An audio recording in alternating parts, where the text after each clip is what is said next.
अस्सलाम वालेकुम, खुशामदीद मेरे घर के रंग में। आज अम्मी ने आवाज दी, बेटा जरा सहन के पौधों को पानी दे दो। धूप काफी तेज हो गई है। मैंने पाइप उठाया और सहन में आ गई। पानी जैसे ही पौधों पर पड़ा, मिट्टी की खुशबू भी उठने लगी। न जाने क्यों मुझे ये वक्त बहुत अच्छा लगता है। ऐसा लगता है जैसे घर भी सांस ले रहा हो। अम्मी को पौधों का बहुत शौक है। कभी कहती हैं उस वाले को पानी कम देना, कभी कहती हैं उसकी सूखी शाख काट देना। मैं हंसकर कहती हूँ, अम्मी आपको तो हर पौधे का नाम भी याद है। पानी देते देते मेरे जहन में एक बात आई। हम पौधों को तो रोज पानी दे देते हैं, लेकिन कभी कभी अपने रिश्तों को भूल जाते हैं।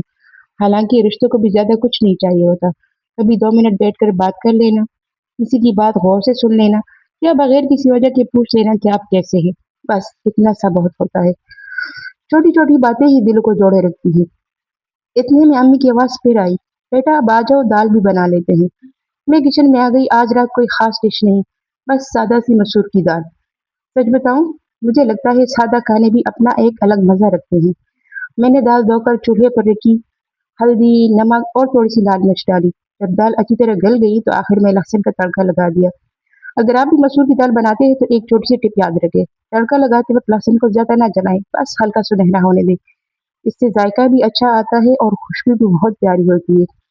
खाना बनते बनते मैं सोच रही थी, हम अक्सर समझते हैं कि खुशी बड़ी बड़ी चीजों में होती है, लेकिन हकीकत में खुशी तो ऐसे ही दिलों में छुपी होती है। शहर में पौधों को पानी देना, किचन में अम्मी के साथ खाना बनाना और बार बार उनकी आवाज सुनना, बेटा जरा ये तो कर दो, बेटा जरा वो तो कर दो।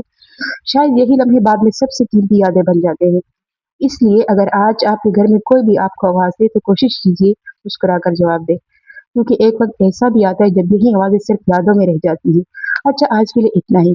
अल्लाह ताला आपके घर में मोहब्बत, सुकून और बरकत हमेशा कायम रखे। अल्लाह हाफिज, फिर मिलेंगे मेरे घर के रंग में।